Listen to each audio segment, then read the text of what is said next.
Bismillahirrahmanirrahim. Assalamualaikum warahmatullahi wabarakatuh. Alhamdulillahirabbil alamin. Alhamdulillahillazi ahyana ba'da amatana wa ilaihin nusur. Allahumma salli wa sallim ala Muhammadin sallallahu alaihi wasallam wa ala alihi washabbihi ajmain. Qala Allah Ta'ala, inna salati wa nusuki wa mahyaya wa mamati lillahi rabbil alamin. Bapak-bapak dan ibu-ibu jemaah salat subuh rahimakumullah. Alhamdulillah di pagi yang sejuk ini marilah kita senantiasa memanjatkan rasa syukur kita kehadirat Allah Subhanahu wa taala yang telah menghidupkan kita kembali sebagai sisa umur kita dari hari kemarin masih dalam keadaan iman dan Islam, masih dalam keadaan sehat walafiat, dan alhamdulillah kita dalam keadaan menjalankan ketaatan kepada Allah Subhanahu wa taala, yaitu menjalankan ibadah puasa di dalam bulan suci Ramadan. Semoga semua ibadah kita yang kita lakukan diterima Allah Subhanahu wa taala. Amin ya rabbal alamin. Selawat serta salam mudah-mudahan Allah Subhanahu wa taala selalu melimpahkannya kepada Rasul pilihan kekasih kita, Nabi kita Muhammadin sallallahu alaihi wasallam. Dan semoga kita dapat dipertemukan oleh Allah dengan Nabi kita Muhammadin sallallahu alaihi wasallam dan mendapatkan syafaat darinya di akhirat nanti. Amin ya rabbal alamin. Bapak Ibu rahimakumullah, kembali kita kajian tentang tauhid. Pada suatu ketika Rasulullah sallallahu alaihi wasallam bercerita tentang sesuatu hal kepada para sahabat. Kata Rasulullah SAW, ada seseorang masuk surga kerana seekor lalat, dan ada seseorang masuk neraka kerana seekor lalat. Lantas para sahabat bertanya, bagaimana ya Rasulullah, orang yang masuk surga kerana seekor lalat dan masuk neraka kerana seekor lalat? Maka Rasulullah SAW melanjutkan sabdanya bahwa ada suatu tempat, yaitu berhala, yang tempatnya di tepi jalan. Setiap orang yang lewat maka dia dipanggil agar dia mengorbankan untuk berhala tersebut. Lewat seseorang panggil, berkorbanlah untuk ini berhala. Kemudian pergilah. Ada seseorang bilang, saya tidak mau mengorbankan untuk berkorban untuk berhala. Maka dia bilang, berkorbanlah. Saya tidak punya apa-apa untuk berkorban. Berkorbanlah katanya, walaupun seekor lalat. Saya walaupun seekor lalat tidak mau berkorban untuk berhala. Kemudian orang ini dibunuh, mati. Kata Rasulullah SAW, maka dia masuk surga karena seekor lalat. Kemudian lewat lagi seseorang, panggil lagi, berkorbanlah dengan seekor lalat, ini berhala. Saya tidak mau berkorban, tidak punya uang. Berkorbanlah hanya dengan seekor lalat. Pikir-pikir, susahnya nyari lalat, cari lalat, dapat lalat siko. Maka lalat itu disembelihnya, dipersembahkan untuk berhala tersebut. Maka kata Rasulullah SAW, dia masuk neraka karena seekor lalat. Hadis ini dikomentarkan oleh ulama-ulama tauhid bahwa banyak manusia melakukan perbuatan syirik karena tidak tahu. Sebab kalau tahu tak mungkin ingin masuk surga, masuk neraka karena gara-gara seekor lalat. Jadi banyak yang tidak diketahui oleh manusia. Ketika seseorang itu tidak belajar tauhid, maka dia akan jatuh kepada kesyirikan. Maka di dalam hal ini, apa yang dijelaskan Allah Subhanahu wa taala, inna salati wa nusuki wa mahyaya wa mamati lillahi rabbil alamin. Sungguhnya salatku wa nusuki. Jadi nusuk itu adalah penyembelihan. Apapun bentuk penyembelihan hewan, maka diperuntukkan, ditujukan hanya kepada Allah semata. Karena apapun bentuk, apakah korban, apakah nazar dan lain sebagainya, apakah itu sedekah, maka tidak boleh diselewengkan selain kepada Allah Subhanahu wa taala. Walaupun itu disembelih, dipotong dengan menyebut nama Allah, tapi kalau tujuannya bukan kepada Allah, maka itu namanya syirik. Sebab penyembelihan hewan itu merupakan ibadah kepada Allah Subhanahu wa taala. Kalau namanya ibadah harus kepada Allah. Bukan kepada selain Allah Subhanahu wa taala. Pada suatu ketika ada seorang sahabat ingin memotong hewan untuk berkorban. Saya ingin memotong hewan di tempat namanya Buana. Tolong izin ya Rasulullah, aku ingin motong hewan sana jauh. Di mana? Di Buana. Kata Rasulullah SAW. Apa di sana ada berhala? Tanya dengan para sahabatnya. Tidak ada ya Rasulullah. Apa di sana pernah dilakukan hari-hari raya? Hari-hari raya agama-agama orang-orang jahiliyah? Tanya-tanya. Tidak ada ya Rasulullah. Tempat itu hanya tempat itu saja. Kalau begitu kata Rasulullah, silakan. Jadi kalau ada sangkut paut, ada orang ingin berkorban, ingin bernazar di keraman anu, di kubur anu, ya, ini namanya syirik. Ini namanya penyelewengan di dalam hal beribadah kepada Allah Subhanahu wa taala.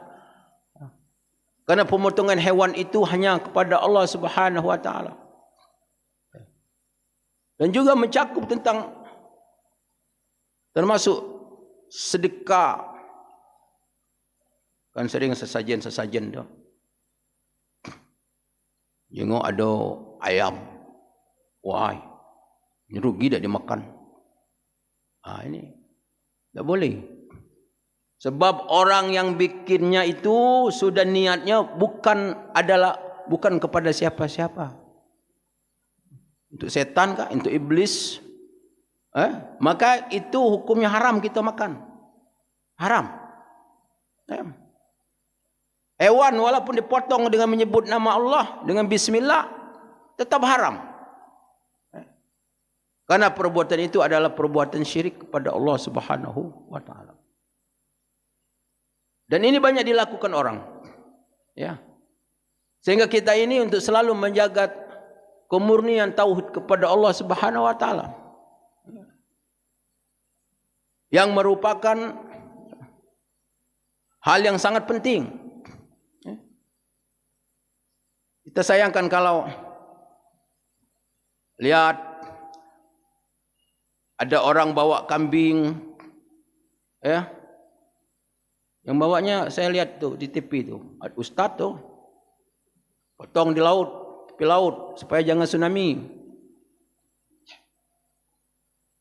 ya. Dan pernah tuh ketika Oma Irama mau datang dulu. Tuh. Ya itu. Potong kerbau. Darahnya dipelet-pelet tuh. Itu banyak ulama tuh ustaz situ. Supaya jangan hujan katanya. Kan hujan juga kan? Habis kan? Melayang. Teruk. Sayang kan? Jadi inilah ketika buta tentang tauhid. Kadang-kadang kajian tauhid tapi tidak menyasar kepada tauhid. Kemana-mana. Katanya pelajaran tauhid. Bapak Ibu rahimakumullah. Begitu juga kita lihat. Ada namanya sedekah bumi. Coba. Itunya saja sudah sedekah untuk bumi. Itu sudah syirik itu. Karena bumi itu yang memberikan keberkahan itu Allah Subhanahu wa taala. Allah Subhanahu wa taala. Allah ceritakan itu di dalam surat Sabah.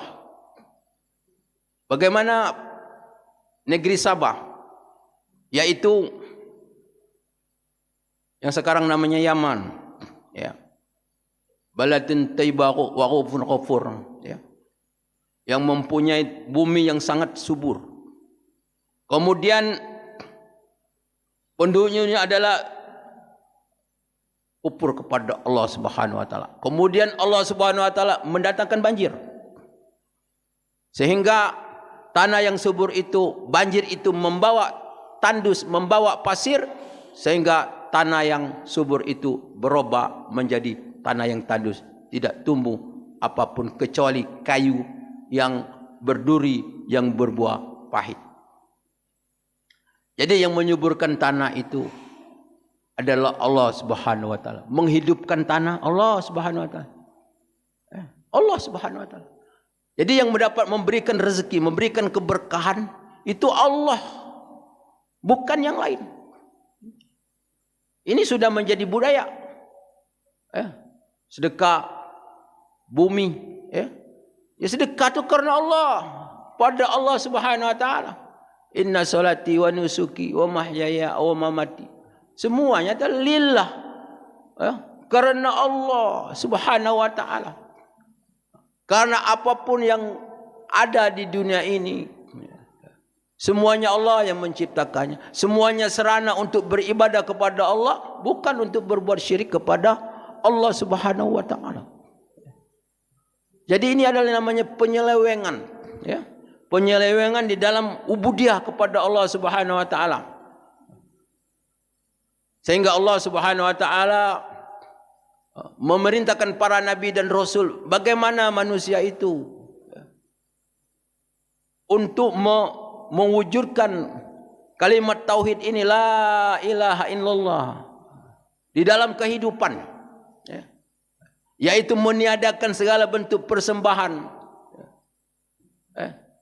dan menetapkan bahwa ibadah itu hanya kepada Allah semata. Kepada Allah semata. Tidak boleh diniatkan, diperuntukkan selain kepada Allah semata. Karena itu namanya zalim. Apa arti zalim? Zalim itu adalah meletakkan sesuatu bukan pada tempatnya. Maka zalim perbuatan manusia adalah syirik. Seadil-adil perbuatan manusia adalah bertauhid kepada Allah Subhanahu wa taala.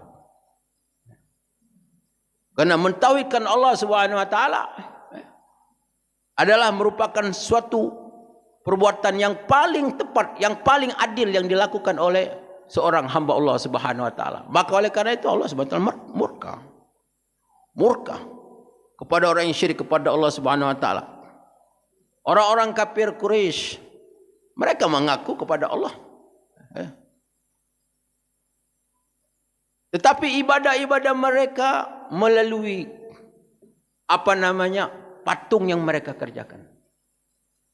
Mereka ditanya, "Kenapa kamu menyembah patung ini?" Mereka mengatakan, La na'budum illa liyuqarribuna ilallahi zulfa. Kami tidak menyembah ini, tapi kami adalah sebagai perantara untuk mendekatkan diri kami kepada Allah Subhanahu wa taala. Jadi dia menyembah Allah melalui selain kepada Allah Subhanahu wa taala.